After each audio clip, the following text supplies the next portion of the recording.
জয় হিন্দ বন্ধুরা, আশা করি তোমরা সকলেই খুব ভালো আছো। আজকের ভিডিওটা এক্সক্লুসিভলি তাদের জন্য হতে চলেছে যারা এসএসসি এমটিএস 2024 পরীক্ষায় বসেছিলে এবং রেজাল্টের জন্য অধীর আগ্রহে অপেক্ষা করছো। এখন যারা যারা বেশিরভাগ তোমরা পরীক্ষা দিয়েছো তাদের একটা সিংহভাগ ছাত্রছাত্রীরই এটা প্রথম কোনো চাকরি হতে চলেছে, সেই কারণে তোমাদের মধ্যে নার্ভাসনেস, অ্যাংজাইটি এই জিনিসগুলো কাজ করবে, এটা খুবই স্বাভাবিক।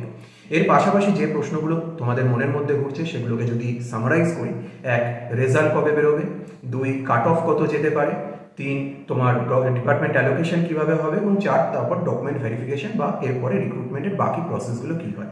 এবং এই বিষয়গুলো নিয়ে তোমরা আমাকে বহুবার কমেন্ট বক্সে বিভিন্ন জায়গায় জিজ্ঞাসাও করেছো।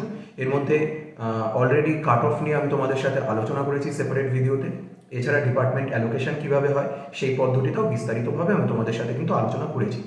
তাছাড়া রেজাল্ট কবে আসতে পারে সেটা নিয়েও আমি তোমাদেরকে জানিয়েছি।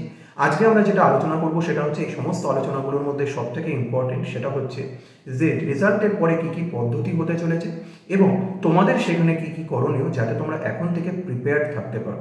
ঠিক আছে, আশা করি এই ভিডিওটা দেখার পর এই প্রসেস সংক্রান্ত এমটিএস এর রিক্রুটমেন্ট প্রসেস এবং ডকুমেন্ট রিলেটেড আর কোনো রকম ডাউট তোমাদের থাকবে না। যদি তারপরেও কিছু জিজ্ঞাসা থেকে থাকে তোমরা উইদাউট হেজিটেশন আমাকে কমেন্ট বক্সে জানিও, আমি আমার সাধ্য মতন সেগুলোকে রিজলভ করার চেষ্টা করে দেবো। কথা হচ্ছে, প্রথম কথা আসি রেজাল্টে। রেজাল্ট কত না কতদিনের মধ্যে আসতে পারে? দেখো, হোপফুলি মে মাস বলছি, তোমার মার্চ মাসের ফার্স্ট অথবা সেকেন্ড উইকের মধ্যে এসএসসি এমটিএস এর রেজাল্ট চলে আসার খুব সম্ভাবনা রয়েছে। রেজাল্ট আসার 1-2 দিন আগে তোমার এসএসসির ওয়েবসাইটে এমটিএস এবং হাওলদারের একটা ফাইনাল ভ্যাকেন্সি ডিক্লেয়ার করা হবে। যে টেন্টেটিভ ভ্যাকেন্সিটা এসএসসি দিয়েছিল সেটা কোনো রকম চেঞ্জ হলো কিনা এবং বিভিন্ন স্টেটে কোন কোন রাজ্যে কত কত এসএসসির এমটিএস এর রিক্রুটমেন্ট এবং হাওলদারের রিক্রুটমেন্ট হতে চলেছে, ফুল অ্যান্ড ফাইনাল একটা ভ্যাকেন্সি টেবিল তারা দিয়ে দেবে। এরপর তোমার 1-2 দিনের মাথায় ওই ভ্যাকেন্সি ডিক্লারেশন করার পরে 1-2 দিনের মাথায় এসএসসি তার ওয়েবসাইটে সাধারণত এমটিএস পরীক্ষার রেজাল্ট, এমটিএস যে 2024-এর ফুল অ্যান্ড ফাইনাল রেজাল্ট সেটাও তারা আপলোড করে দেবে। এই রেজাল্টে এবার রেজাল্ট আসার পরে যেটা পদক্ষেপ সেগুলো তোমাদেরকে বলি। তোমরা যারা যারা ভিডিও দেখছো আমি প্রে করবো তোমরা প্রত্যেকেই যেন তোমাদের নাম সেই রেজাল্টের পিডিএফ লিস্টটাতে থাকে। রেজাল্ট আসার পর তোমাদের সবার ফার্স্টে যেটা চেক করতে হবে, রেজাল্টে তোমার নাম, বাবার নাম, রোল নাম্বার দেখার পরে যে তোমার কোন জায়গায় সিলেকশন হয়েছে, কোন স্টেটে। কি করে সেটা বুঝবে? রেজাল্টে দেখবে প্রত্যেকটা স্টেটের জন্য একটা একটা করে কোড দেওয়া থাকবে। যে রাজ্যের কোড তোমার নামের পাশে থাকবে বুঝতে হবে সেই রাজ্যে তোমার সিলেকশন হয়েছে। যদি ওয়েস্ট বেঙ্গলের কোড সেখানে থাকে তাহলে ওয়েস্ট বেঙ্গলের সিলেকশন, যদি অন্য কোনো স্টেটের থাকে সেখান থেকে তোমার সিলেকশন হয়েছে। এরপর তোমাকে যে কাজটা করতে হবে, তোমার যে রাজ্যে সিলেকশন হয়েছে সেই রাজ্য যে এসএসসির যে জোনটার মধ্যে পড়ছে সেই জোনের ওয়েবসাইটটাতে ভিজিট করতে হবে। কারণ কি? তার কারণ হচ্ছে এমটিএস এর ফাইনাল রেজাল্টে তোমার সিলেকশন এবং সিলেকশন স্টেট বলে দেওয়া থাকলেও ডিপার্টমেন্ট বলে দেওয়া থাকবে না। ডিপার্টমেন্ট এসএসসি অ্যালোকেট করবে। কিভাবে করবে? ওই যে বললাম, আগে একটা ভিডিওতে বলেছি, ডেসক্রিপশন বক্স থেকে সেটা লিঙ্ক নিয়ে দেখে নাও, পুরো সমস্ত ডাউট ক্লিয়ার হয়ে যাবে। তোমাকে সেই পার্টিকুলার জোনে যে রাজ্যে তোমার সিলেকশন হয়েছে সেই রাজ্যটা এসএসসি যে জোনের মধ্যে পড়ছে সেই জোনের ওয়েবসাইট তোমাকে ভিজিট করতে হবে রেজাল্টের 1-2 দিন পর থেকে। ধরে নাও তুমি কলকাতাতে সিলেকশন পেলে, কলকাতা বা ওয়েস্ট বেঙ্গলে এসএসসি এমটিএস এর সিলেকশন পেলে, তাহলে কলকাতা বা ওয়েস্ট বেঙ্গল আসছে এসএসসি ইস্টার্ন রিজনের আন্ডারে, তাহলে তোমাকে এসএসসি ইআর এর ওয়েবসাইট এবার ভিজিট করতে থাকতে হবে। যদি তোমার ধরে নাও তামিলনাড়ুতে সিলেকশন হলো, তাহলে তামিলনাড়ু আসছে এসএসসি সাউথার্ন রিজনের আন্ডারে, তাহলে তোমাকে এসএসসি সাউথার্ন রিজনের ওয়েবসাইটটাতে চেক করতে হবে। কারণ কি? এই আঞ্চলিক যে এসএসসির ওয়েবসাইটগুলো রয়েছে বা এসএসসির অফিসগুলো রয়েছে, তারা যখন এসএসসি থেকে এই ডিক্লারেশনটা পাবে যে কোন কোন ক্যান্ডিডেটের এমটিএস এর সিলেকশন হয়েছে ওই রাজ্য থেকে, তারা ওই ক্যান্ডিডেটদের ডিপার্টমেন্টে বিভিন্ন অ্যালোকেশন করে তোমার কোন ডিপার্টমেন্টে সিলেকশন হয়েছে সেই সমস্ত ডিটেলসগুলো দিয়ে তারা একটা আলাদা লিস্ট পাবলিশ করে, যেটাকে বলা হয় ডিপার্টমেন্ট অ্যালোকেশন লিস্ট। তো যে ক্যান্ডিডেটটা ধরে নিলাম এসএসসি কলকাতা ওয়েস্ট বেঙ্গল থেকে সিলেকশন পেয়ে গেল, তাকে এসএসসি ইস্টার্ন রিজনের ওয়েবসাইট থেকে দেখে নিতে হবে যে তার কোন ডিপার্টমেন্টে সিলেকশন হলো। এটা এসএসসি ইস্টার্ন রিজনের ওয়েবসাইটে সে পাবে। যার তামিলনাড়ুতে সিলেকশন হলো তাকে সাউথার্ন রিজনের ওয়েবসাইট থেকে দেখে নিতে হবে যে তার কোন ডিপার্টমেন্টে সিলেকশন হলো। এখান থেকে তুমি তোমার ডিপার্টমেন্টটা জানতে পারবে। এরপরের পদক্ষেপ কি? ডিপার্টমেন্ট জানতে পারার পর তোমাকে অপেক্ষা করতে হবে সেই ডিপার্টমেন্ট থেকে তোমাকে কমিউনিকেট করবে। কিভাবে কমিউনিকেট করবে? এখন তোমার ডকুমেন্ট ভেরিফিকেশনের জন্য আগে শুধুমাত্র বাই পোস্টে তোমার চিঠি পাঠানো হতো, এখন কিন্তু প্রসেসগুলো অনেক ফাস্ট হয়েছে। ফাস্ট হওয়ার জন্য তোমাকে ইমেলও করতে পারে বা তোমাকে বাই পোস্টে তো সাইমালটেনিয়াসলি পাঠাবে। এই জন্য তোমাকে চেষ্টা করতে হবে যে তোমার যে ইমেলটা তুমি ফর্ম ফিল আপের সময় দিয়েছিলে, তোমার রেগুলার বেসিসে সেই ইমেলটাকে একবার করে চেক করবে, প্রয়োজন পড়লে স্প্যাম বক্সটাকেও চেক করবে যে সেই ডিপার্টমেন্ট থেকে তোমাকে কোনো রকম কোনো কমিউনিকেশন পাঠিয়েছে কিনা ডকুমেন্ট ভেরিফিকেশন রিগার্ডিং। ঠিক আছে, এর পাশাপাশি তোমরা যেটা করবে সেটা হচ্ছে যে এই রেজাল্ট আসার পর, ডিপার্টমেন্ট অ্যালোকেশন হওয়ার পর বেশ কিছু স্টুডেন্টরা একসঙ্গে হয়ে তারা একটা গ্রুপ ফর্ম করে, টেলিগ্রাম গ্রুপ বা হোয়াটসঅ্যাপ গ্রুপ এগুলো ফর্ম করে। তো তুমি চেষ্টা করবে সেই রকম গ্রুপ কোনো খুঁজে নিয়ে সেখানে জয়েন হয়ে যাবে। এতে তোমার সুবিধা কী হবে, এগুলো আনঅফিসিয়াল গ্রুপ থাকে, বাট এই গ্রুপগুলোতে জয়েন করে নিলে তোমার সুবিধা কী হবে, তুমি পরবর্তী আপডেটগুলো পেতে থাকবে বা যারা কোনো একটা ইনফরমেশন পাচ্ছে সেটা বাকিদের সঙ্গে শেয়ার করে দিতে পারবে। এ প্রসঙ্গে আমি তোমাদেরকে রিকোয়েস্ট করবো, তোমরা যদি তোমাদের রেজাল্টের পর এইরকম যে গ্রুপে জয়েন করবে, যে রাজ্যেরই হোক না কেন, যে ডিপার্টমেন্টেরই হোক না কেন, সেটার লিঙ্ক তোমরা যদি আমাকে ইমেল করে পাঠিয়ে দিতে পারো বা আমাকে কমেন্ট বক্সে জানাও, তাহলে আমি আমাদের টেলিগ্রাম চ্যানেলে সেই গ্রুপগুলোর লিঙ্ক শেয়ার করে দেবো। তাহলে বাকিরাও যারা সেখান থেকে সিলেকশন হলো, তারা যদি সেই লিঙ্কগুলো না পেয়ে থাকে সেই গ্রুপগুলোতে জয়েন করে নিতে পারবে এবং তারাও সুবিধা পাবে কিছুটা। ঠিক আছে, এটা সবার ভালোর জন্য আমাদের এই জিনিসগুলো একটু শেয়ার করে নিলে ভালো হয়, এবং আমি যদি নিজে পাই নিজেও তোমাদের সাথে ডেফিনেটলি শেয়ার করে নেবো। এবার বলি কতগুলো কথা ডকুমেন্ট ভেরিফিকেশনের বিষয়। দেখো, প্রথম কথা, আগে এসএসসির ডকুমেন্ট ভেরিফিকেশন যখন হতো, এসএসসি ফাইনাল রেজাল্টের প্রকাশের পরে ক্যান্ডিডেটকে তার নিজের অফিসে ডাকতো যে ডকুমেন্ট নিয়ে আমার অফিসে আসো। দেন এসএসসি তোমার ওখানে বিভিন্ন ডকুমেন্টগুলো চেক করতো, তোমার এডুকেশনাল ডকুমেন্ট, তোমার কাস্ট সার্টিফিকেট, তোমার ক্যারেক্টার সার্টিফিকেট, সব কিছু। তারপর তোমার ডিপার্টমেন্ট, যে ডিপার্টমেন্টে সিলেকশন হলো সেই ডিপার্টমেন্টের কাছে ডকুমেন্ট তোমার ফাইল পাঠাতো, ডিপার্টমেন্ট আরেকবার তোমার ডকুমেন্টগুলো চেক করতো। তো দুবার ডকুমেন্ট ভেরিফিকেশন হতো। এখন প্রসেসগুলো অনেক ফাস্ট হয়ে গেছে, এখন এসএসসি তোমার ডকুমেন্ট চেক করবে না। এসএসসি কি করবে, ওই যে বললাম প্রসেসগুলো। নাম্বার 1, এসএসসির মেন ওয়েবসাইটে তোমার রেজাল্ট বেরোবে, সেখান থেকে তুমি জানতে পারবে তোমার কোন রাজ্যে সিলেকশন হলো। 2 নম্বর কাজ হচ্ছে সেই রাজ্য যে জোনের মধ্যে পড়ছে সেই জোনের ওয়েবসাইট থেকে তুমি জানতে পারবে তোমার কোন ডিপার্টমেন্টে সিলেকশন হলো, এবং সেই ডিপার্টমেন্টের ইমেল অথবা চিঠির অপেক্ষায় তোমাকে থাকতে হবে। ঠিক আছে, এই ইমেলে তারা কি পাঠাবে, বলবে খালি কাগজপত্র নিয়ে চলে আসুন না। ওরা বেসিক্যালি বিভিন্ন ডিপার্টমেন্টের ক্ষেত্রে বেশ কিছু আলাদা আলাদা ফরম্যাট থাকে। সাধারণত যেটা হয়, তোমাকে একটা ফর্ম পাঠাবে যেটাকে বলা হয় অ্যাটেস্টেশন ফর্ম। এই অ্যাটেস্টেশন ফর্মটা কি, সহজ ভাষায় যদি বলি, এই অ্যাটেস্টেশন ফর্মটা হচ্ছে তোমার পুরো একদম খুঁটিনাটি তোমার ব্যাপারে সমস্ত ইনফরমেশনগুলো ঠিকুজি কুষ্টি যা আছে সব এই অ্যাটেস্টেশন ফর্মে তোমাকে ফিল করতে হবে। আর কি কি লাগবে, ক্যারেক্টার সার্টিফিকেট লাগবে, আর 3 নম্বর যে জিনিসটা লাগবে সেটা হচ্ছে মেডিকেল সার্টিফিকেট। ঠিক আছে, পাশাপাশি তোমার আনুষঙ্গিক ডকুমেন্টস যেগুলো রয়েছে, সার্টিফিকেট, কাস্ট সার্টিফিকেট, এগুলো তো রয়েছে। এই 3টে জিনিসের ওরা তোমাকে একটা ফরম্যাট পাঠাবে। এই অ্যাটেস্টেশন ফর্মের মধ্যে কি কি লিখতে হবে তোমাকে, তোমার নাম, তোমার পরিবারে কে কে আছে, তাদের বয়স কত, মা কি করেন, বাবা কি করেন, তুমি শেষ 5 বছর কোথায় কোথায় ছিলে, ঠিক আছে, তোমার লোকালিটিতে তোমাকে চেনে এরকম 2 জনের স্বাক্ষর, আর তোমার সম্পত্তি কি কি আছে, এরকম টুকটাক বিভিন্ন ডিপার্টমেন্ট থেকে যা ফরম্যাট পাঠায়, তাতে তোমার এগেনস্টে কখনো কোনো পুলিশ কেস হয়েছিল কিনা, কোনো ক্রাইম রেকর্ডস রয়েছে কিনা, তোমার এগেনস্টে কোনো কেস পেন্ডিং রয়েছে কিনা, এই সমস্ত জিনিস ওখানে বয়ান আকারে লিখতে হয়। ঠিক আছে, লেখার পর এই যে বললাম সেকেন্ড যে কথাটা, সেটা হচ্ছে ক্যারেক্টার সার্টিফিকেট। এই ক্যারেক্টার সার্টিফিকেটটাও তুমি কোথা থেকে পাবে, ওই ক্যারেক্টার সার্টিফিকেটটাও সাধারণত ওই যে তুমি ফর্মটা ফিল আপ করলে অ্যাটেস্টেশন ফর্ম, ওই অ্যাটেস্টেশন ফর্মের সাথেই পাঠিয়ে দেয়। তো যিনি ওই ক্যারেক্টার সার্টিফিকেটটাকে তোমার সাইন করবেন, তিনি একজন গেজেটেড অফিসার হতে হবে, এবং ওই গেজেটেড অফিসার ওই সাইন, ওই তোমার ওটাতে সিগনেচার করছেন। এর অর্থ এই যে অ্যাটেস্টেশন ফর্মে তুমি এতগুলো জিনিস লিখলে সেটাও কিন্তু সাইমালটেনিয়াসলি তিনি ভেরিফাই করে দিচ্ছেন। এখন এই গেজেটেড অফিসার কারা হবে, সাধারণত দেখা যায় এসএসসি থেকে যে অ্যাটেস্টেশন ফর্মটা পাঠায় সেই অ্যাটেস্টেশন ফর্মে 3টে ক্যারেক্টার সার্টিফিকেট থাকে, যেটা 3 জন আলাদা আলাদা গেজেটেড অফিসারকে দিয়ে সাইন করাতে হয়, এবং সবাই এই 3 জন গেজেটেড অফিসারকে দিয়ে সাইন করানোর পর ফাইনালি তোমাকে এটা অ্যাটেস্টেড করাতে হবে এসডিও লেভেলের কোনো একজন আধিকারিককে দিয়ে। এসডিও অর্থাৎ সাব ডিভিশনাল অফিসারকে দিয়ে অ্যাটেস্টেড করাতে হবে তোমার এই পুরো 3টে ক্যারেক্টার সার্টিফিকেট 3টে আলাদা আলাদা গেজেটেড অফিসারকে দিয়ে সাইন করানোর পরে। এই জন্য আমি তোমাদেরকে শুরুতেই রিকমেন্ড করব, প্রথম যে সার্টিফিকেটটা রয়েছে তোমার পরিচিত যে কোনো একজন গ্রুপে আধিকারিককে দিয়ে সই করে নাও, গেজেটেড অফিসারকে দিয়ে তুমি এটা সই করে নাও, প্রথম ক্যারেক্টার সার্টিফিকেটটা। দ্বিতীয় এবং তৃতীয় ক্যারেক্টার সার্টিফিকেটটাও তোমরা তোমার পরিচিত কোনো একজন গেজেটেড অফিসারকে দিয়ে সাইন করে নিতে পারো। তৃতীয় যে সার্টিফিকেটটা রয়েছে ওই সার্টিফিকেটটা যে গেজেটেড অফিসার সই করবেন তারপরে কিন্তু ওটাকে ফাইনালি অ্যাটেস্টেড করবেন এসডিও।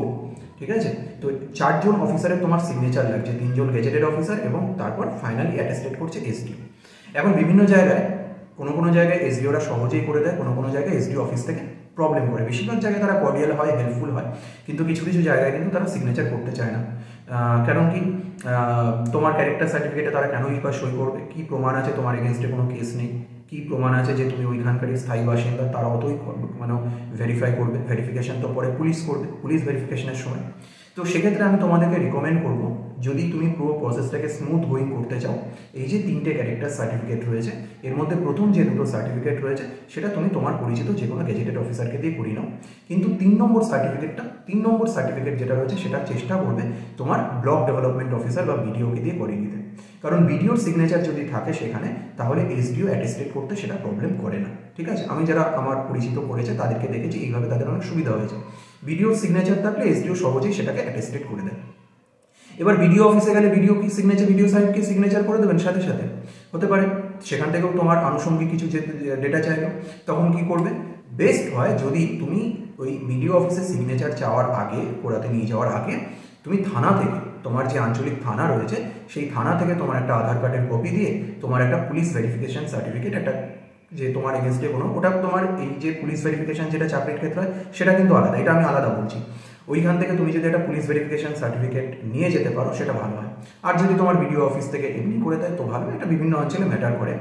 আর যদি না করতে চায় তাহলে ওই থানা থেকে তোমার একটা তোমার ক্লিয়ারেন্স রিপোর্ট লাগবে যে তোমার কোনো রকম কেস তোমার এগেনস্টে পেন্ডিং নেই। ঠিক আছে, তুমি এই অঞ্চলে বসবাস করো, তোমার এগেনস্টে কোনো কেস পেন্ডিং নেই, এটা নিয়ে বিডিও অফিসে গেলে তারা তোমাকে সাইন করে দেবে। 3 জনের সই হয়ে গেল। 3 জনের সইয়ের পর তুমি ফাইনালি তারপর যাচ্ছ কোথায়? ওই কাগজপত্রগুলো নিয়ে এসডিও অফিসে সিগনেচার করাতে। ব্যাস হয়ে গেল তোমার অ্যাটেস্টেশন ফর্ম। অ্যাটেস্টেশন ফর্মে যা যা সই লাগবে সব পুরো জিনিসটাই তোমার কমপ্লিট হয়ে গেল। এবার আসে আমি বাকি জিনিসগুলোতে। বাকি জিনিসগুলোকে কি? মেডিকেল সার্টিফিকেট আর তোমার ক্যারেক্টার সার্টিফিকেটের কথা তো বলেই দিলাম। মেডিকেল সার্টিফিকেটটা তুমি কি করে কি করবে? দেখো, মেডিকেল সার্টিফিকেটও কিন্তু যে কোনো একজন ডাক্তার ইস্যু করে দিলে চলবে না, তাহলে কিন্তু তুমি প্রবলেমের মধ্যে পড়বে। বেস্ট কি হয়? বেস্ট হয় তুমি এই মেডিকেল সার্টিফিকেট, বেশিরভাগ জায়গায় উল্লেখ থাকে, কোনো কোনো জায়গায় উল্লেখ থাকে না, এই মেডিকেল সার্টিফিকেটটা যিনি ইস্যু করবেন তিনি যেন একজন চিফ মেডিকেল অফিসার বা সিএমও র্যাঙ্কের আধিকারিক হন। এখন তোমাকে কি করতে হবে তাহলে তোমার এই মেডিকেল সার্টিফিকেটের জন্য? তোমার অঞ্চলে যিনি চিফ মেডিকেল অফিসার রয়েছেন সেই চিফ মেডিকেল অফিসারের অফিসে তোমাকে যেতে হবে। বেশিরভাগ ক্ষেত্রে যেটা হয় আমাদের রাজ্যে সেটা হচ্ছে তোমাকে সামান্য কিছু টাকা দিয়ে একটা ফর্ম সেখান থেকে নিতে হয়, এবং সেই ফর্ম নেওয়ার পর সেখানে তুমি চিফ মেডিকেল অফিসারের যারা অ্যাসিস্ট্যান্ট রয়েছে তাদের সাথে কথা বলবে। সেখানে তোমাকে তারা কিছু টেস্ট প্রেসক্রাইব করে দেবে। কি কি মেডিকেল টেস্ট সাধারণত প্রেসক্রাইব করে? যে তোমার ব্লাড টেস্ট, তোমার urine test, I test, ENT test, এই সমস্ত 3-4টে বুকে এক্সরে, এই সমস্ত বেশ কয়েকটা টেস্ট ওনারা প্রেসক্রাইব করে দেন। এই টেস্টগুলো তুমি সরকারি হসপিটাল থেকে করিয়ে নিতে পারো, তুমি এই টেস্টগুলো প্রাইভেটেও বাইরে করিয়ে নিতে পারো, যেখান থেকে তোমার সুবিধা তুমি করিয়ে নিয়ে যাওয়ার পর।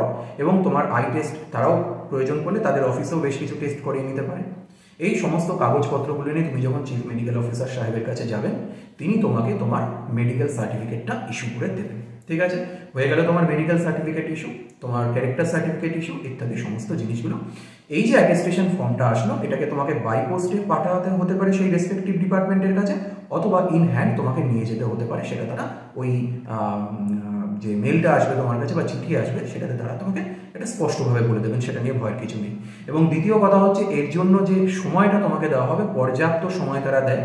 তার মধ্যেও যদি তুমি কোনো রকমভাবে কোনো অপ্রাসঙ্গিক বা কোনো আনওয়ান্টেড কারণের জন্য তুমি যদি কমপ্লিট না করে উঠতে পারো, তাদের সাথে মেল বা চিঠিতে কমিউনিকেট করলে তারা তোমাকে তার জন্য একটু এক্সট্রা সময়ও দিতে পারে, খুব একটা অসুবিধা হয় না। ঠিক আছে, তো এইভাবে তুমি তোমার সার্টিফিকেটগুলোকে জোগাড় করবে। এবং পাশাপাশি যেটা বললাম সেটা হচ্ছে এই যে টেলিগ্রাম গ্রুপগুলোতে সেখানে জয়েন করে নেওয়ার চেষ্টা করবে। টেলিগ্রাম গ্রুপগুলোতে জয়েন করে নিলে ওখান থেকে তুমি অনেক রকম ইনফো পাবে যে কে কীভাবে জিনিসগুলোকে করছে। ঠিক আছে, অসুবিধা হয় না খুব একটা।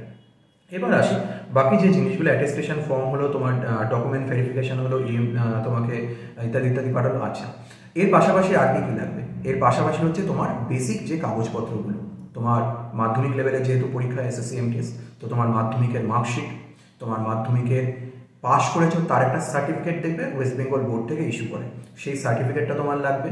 এবং তোমার মাধ্যমিকের admit card as a proof of age. Birth certificate লাগবে কিনা? বার্থ সার্টিফিকেট না দিলেও চলে, বার্থ সার্টিফিকেটের কোনো এখানে ব্যাপার নেই। তোমার মাধ্যমিকের যে সার্টিফিকেটটা রয়েছে, অ্যাডমিট কার্ডটা রয়েছে, ওটাই তোমার এজ প্রুফ হিসেবে কাজ করে যাবে, আর কোনো কিছু লাগবে না। আধার কার্ড তোমার পরিচয়পত্র হিসেবে নিতে পারো এবং তোমার প্যান কার্ডটাকেও রাখার চেষ্টা করবে, কারণ তখন লাগুক না লাগুক পরবর্তীকালে স্যালারি প্রিপেয়ার করার সময় প্যান কার্ড কিন্তু তোমার লাগবে। তো যদি তোমাদের কারোর প্যান কার্ড না থেকে থাকে আমি তোমাকে বলবো ডেফিনেটলি একটা প্যান কার্ড জোগাড় করে নেওয়ার চেষ্টা করো যত তাড়াতাড়ি পসিবল। ঠিক আছে, এবার তোমার এই সার্টিফিকেটগুলো সবকটা তুমি জোগাড় করে নিলে এবং এই সার্টিফিকেটগুলো যে কাগজপত্রগুলো রয়েছে তোমার এডুকেশন, তোমার যদি হায়ার এডুকেশনের কোয়ালিফিকেশন থাকে সেগুলোকেও জমা দেওয়ার চেষ্টা করবে, সেগুলো যেন ডিপার্টমেন্টের কাছে থাকে। পরবর্তীকালে সুবিধা হবে বিভিন্ন প্রমোশনের ক্ষেত্রে, বিভিন্ন ডিপার্টমেন্টে কিছু হায়ার কোয়ালিফিকেশনের রুলস থাকে, সেগুলো আমি এখন বিস্তারিত বলছি না। যে অবধি তোমার ম্যাক্সিমাম কোয়ালিফিকেশন রয়েছে সবকটা সার্টিফিকেট নিয়ে যাওয়ার চেষ্টা করবে। এই প্রত্যেকটা সার্টিফিকেটে তুমি 2 কপি করে জেরক্স করাবে। 2 কপি করে জেরক্স করে সেই জেরক্স কপিগুলোকে তুমি চেষ্টা করবে যে কোনো একজন গেজেটেড অফিসারকে দিয়ে অ্যাটেস্টেড করে নিতে ওই কাগজপত্রগুলো। বিভিন্ন জায়গায় বিভিন্ন রকম চায়, আবারও বলছি কোনো কোনো ডিপার্টমেন্ট চায়, কোনো কোনো ডিপার্টমেন্ট এত কিছু করে না। এবার তোমার পার্টিকুলার কোন ডিপার্টমেন্টে সিলেকশন হচ্ছে, যদি বাইরে সিলেকশন হয়, বাইরের কোনো রাজ্যে বারবার তুমি দৌড়াদৌড়ি করবে, তার থেকে এগুলো করেই রাখা ভালো। তো সেরকম কারোর কাছ থেকে একটা ওইগুলো অ্যাটেস্টেড করে রাখবে তোমার কাগজপত্রগুলো, তোমার আধার কার্ড, তোমার যে এডুকেশনাল ডকুমেন্টস রয়েছে, এই জিনিসগুলোর কথা বলে দিলাম। ঠিক আছে, এবার তোমার তাহলে এই ডকুমেন্টসগুলো রেডি হয়ে গেল। এখন যেটা সব থেকে বড় প্রশ্ন আসছে সেটা হচ্ছে যে কাস্ট সার্টিফিকেট নিয়ে। কাস্ট সার্টিফিকেট নিয়ে বিভিন্ন জনের বিভিন্ন রকম ডাউট থেকেছে। কাস্ট সার্টিফিকেটের ব্যাপারে আমি বলবো তোমাদের যে কাস্ট সার্টিফিকেটের ব্যাপারে কী কী তোমাদের করণীয়। দেখো, কাস্ট সার্টিফিকেটের কথা যদি বলি, কাস্ট সার্টিফিকেটে তোমার কাদের কাদের লাগবে, SC ST যারা ভাই বোনেরা রয়েছে তাদের লাগবে, EWS যারা রয়েছে তাদের লাগবে এবং OBC যারা রয়েছে নন ক্রিমিলিয়ারে তাদের লাগবে, তাই না? OBCদেরও লাগবে। তো আমি সবার ফার্স্টে যদি SC ST যারা রয়েছে তাদের কথা বলি, SC STদের সার্টিফিকেটের ক্ষেত্রে খুব একটা সমস্যা হয় না, সাধারণত স্টেট থেকে ইস্যু করে দেয়। চেষ্টা করবে তোমরা সেন্ট্রাল ফরম্যাটে ওই সার্টিফিকেটটা দেখিয়ে সেন্ট্রাল ফরম্যাটে একটা তোমার SC বা ST সার্টিফিকেট জোগাড় করে নিতে। এর কোনো ডেট লিমিটেশন থাকে না, ক্রুশিয়াল ডেট থাকে না, কোনো কিছু সমস্যা হয় না, তোমাদের খুব একটা অসুবিধা হবে না। এবং এই সেন্ট্রাল ফরম্যাটটা তোমরা কোথায় পাবে? SSC MTS এর যে নোটিফিকেশনটা রয়েছে, SSCর ওই যে কোনো পরীক্ষারই নোটিফিকেশনে বলো, এই ফরম্যাটগুলো কিন্তু দেওয়াই থাকে। তো ওইখান থেকে একটু খুঁজে নিয়ে ওই ফরম্যাটটাকে প্রিন্ট আউট করে নিয়ে তোমার লোকাল যে SDO অফিস রয়েছে সেখান থেকে তুমি কথা বলে সেন্ট্রাল ফরম্যাটে তোমার SC অথবা ST সার্টিফিকেটটাকে বের করে নিলে। যদি তোমার কাছে অলরেডি থাকে তাহলেও সমস্যা নেই। কিছু কিছু ডিপার্টমেন্ট স্টেটের যে সার্টিফিকেট সেটা দিয়েই কাজ চালিয়ে দেয়, তাতেও তাদের কোনো অসুবিধা না। কিছু কিছু ডিপার্টমেন্ট সেন্ট্রালের ফরম্যাটে চায়। ঠিক আছে, এমন নয় যে তোমার কাছে সেন্ট্রালের ফরম্যাটে না থাকলে তোমাকে তোমার অ্যাপ্লিকেশন বাতিল করে দেবে বা তোমাকে চাকরিতে জয়েন করতে দেবে না। সময় দেয়, যদি মনে হয় তাদের দরকার আছে তাহলে তারা তোমাকে সময় দেবে সেই পরিমাণ। কথা আসি এবার EWS ক্যাটাগরি ক্যান্ডিডেটদের ক্ষেত্রে। EWS ক্যান্ডিডেটদের ক্যাটাগরির ক্ষেত্রে তাদের কোন সময়ের সার্টিফিকেট লাগবে, কোন এর সার্টিফিকেট লাগবে। দেখো, EWS ক্যান্ডিডেটদের আমি পরিষ্কার করে বলি, তোমরা যারা যারা EWS কোটা থেকে ফর্ম ফিল আপ করেছো, EWS এর ক্ষেত্রে দুটো জিনিস তোমাকে মাথায় রাখতে হবে। একটা হচ্ছে কোন ফাইন্যান্সিয়াল ইয়ারের জন্য তোমার ইস্যু করা হচ্ছে এবং সেই ইস্যুটা কোন সালের জন্য তোমার ভ্যালিড হচ্ছে, অর্থাৎ ভ্যালিডিটি ইয়ার। সাধারণত EWS এর ক্ষেত্রে কি করা হয়, যে ফাইন্যান্সিয়াল ইয়ারের জন্য তোমাকে সার্টিফিকেটটা দেওয়া হচ্ছে তার পূর্ববর্তী ফাইন্যান্সিয়াল ইয়ারে তোমার ওই আয় ব্যয় যেগুলো নিয়ম রয়েছে EWS সার্টিফিকেটের সেগুলো দেখিয়ে দেওয়া হয়। এখন তুমি ফর্ম ফিল আপ করেছো কোন সালে? তুমি ফর্ম ফিল আপ করেছো 2024-এর 31শে জুলাই ছিল তোমাদের cut off date, crucial date, তাই না? 31শে জুলাই 2024 তোমাদের SSC MTS পরীক্ষার ক্রুশিয়াল ডেট ছিল। কোন ফাইন্যান্সিয়াল ইয়ারের মধ্যে চলে আসছে? 2024-25 ফাইন্যান্সিয়াল ইয়ারের মধ্যে। তাহলে 2024-25 ফাইন্যান্সিয়াল ইয়ারের জন্য যেন তোমার কাছে EWS সার্টিফিকেটটা থাকে। 2024-25 ফাইন্যান্সিয়াল ইয়ারের জন্য তোমাকে EWS সার্টিফিকেট দেবে কি হিসাবে? তার জন্য 2023-24-এর তোমার আয় ব্যয় দেখিয়ে যে সার্টিফিকেটটা তুমি পেয়েছো, আমার কথা বোঝা গেল? 2023-24-এর নিরিখে তোমাকে যে সার্টিফিকেটটা ইস্যু করেছে সেটা তোমার ভ্যালিড কোন বছরের জন্য? 2024-25-এর জন্য। তার আর তোমার এক্সামের ফর্ম ফিল আপের লাস্ট ডেটও 2024-25 ফাইন্যান্সিয়াল ইয়ারের জন্য পড়ছে। অর্থাৎ যদি তোমার সার্টিফিকেট 2024-25 ফাইন্যান্সিয়াল ইয়ারের জন্য ভ্যালিড থাকে তাহলে তোমার কোনো অসুবিধা নেই। এবার একটা কথা বলি EWS সার্টিফিকেটের ব্যাপারে।